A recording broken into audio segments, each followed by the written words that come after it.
नमस्कार दोस्तों, मैं doctor Manju Jain, retired associate professor pharmacy saint degree college Kanpur. मैं पिछले कई महीनों से धर्म मार्ग नामक शीर्षक के अंतर्गत कुछ धार्मिक और आध्यात्मिक विषयों को लेकर के वीडियोज़ आप तक सेंड करती हूँ।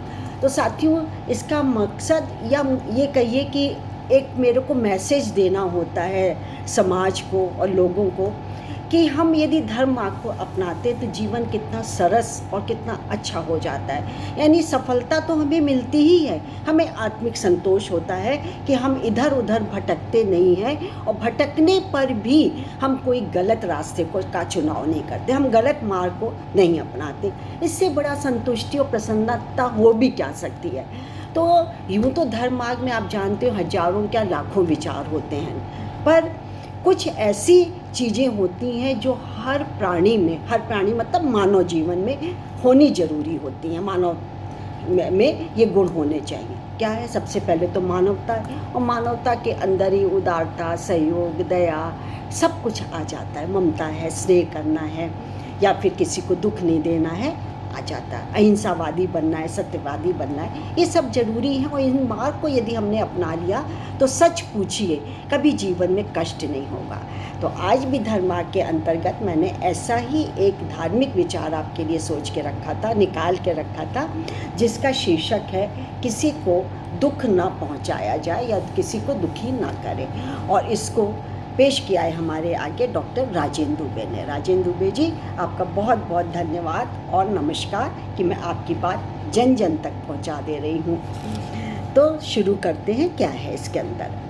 सिद्धांत की बात यह है कि यदि हम किसी को सुख नहीं पहुंचा सकते तो दुख देने का भी हमें अधिकार नहीं होना चाहिए, हमें नहीं है अधिकार। वैसे भी निर्बल, असहाय, ज़रूरतमंद की मदद करना मानवता की पहचान बताया गया है। फिर हम निज स्वार्थ के लिए किसी को क्यों कष्ट पहुंचाते हैं, यह विचारणीय प्रश्न है। एक और तो हमारे यह भी मानना है कि प्रत्येक प्राणी में आत्मा के रूप में परमात्मा विराजमान है, फिर भी हम मानव को दुख पहुंचाते हैं। साथ ही परमात्मा की आराधना एवं भक्ति के लिए समर्पित भी रहने का उपक्रम करते हैं। प्रभु की कृपा पाने के तमाम उपाय भी करते हैं। यह हमारा कैसा आदर्श है? इससे क्या हमें प्रभु या उनकी कृपा वास्तव में उपलब्ध है, हो सकती है? यह निश्चित है कि यदि हमें ईश्वर की कृपा या अनुग्रह पाना है तो उनके बताए मार्ग पर चलना ही होगा।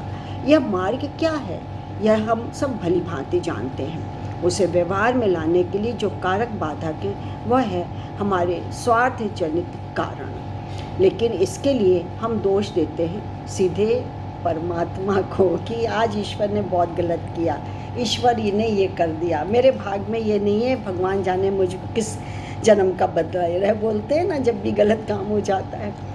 यह सत्य है कि हमारे जीवन में प्रतिकूल परिस्थितियों के उत्पन्न होने के कारण भी हम ही निर्मित करते हैं और दूसरे को गलत, अपने को सही साबित करने का पूरा प्रयास भी करते हैं। लेकिन वास्तविकता छुप नहीं पाती है।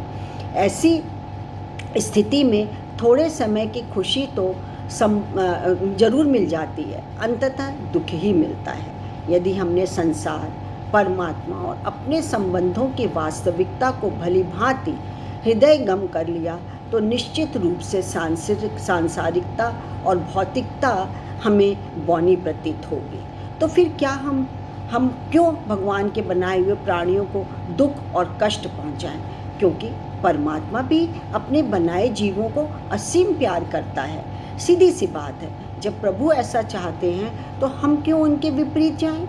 संभवतः परमात्मा के प्रति यही सच्ची भक्ति और उनकी आराधना है। यानी जीवों को दुखी ना करें, किसी को दुखी ना करें, तो यही हमारी सबसे बड़ी पूजा, आराधना, उपासना है। सर्वे भवन्तु सुखिनः और वसुदेव कुटुंबकम की भावना को हमें विस्तार देना, यानी सब जगह सब लोग सुखी रहें और सभी लोग मेरा परिवार है, कुटुंब है, इस भावना को हम प्रचार करें। आज संसार और मानवता की यही महती आवश्यकता है। साथ ही इस बात को सदैव स्मरण रखें कि यदि हम किसी को सुख नहीं पहुंचा सकते तो दुखी भी ना करें।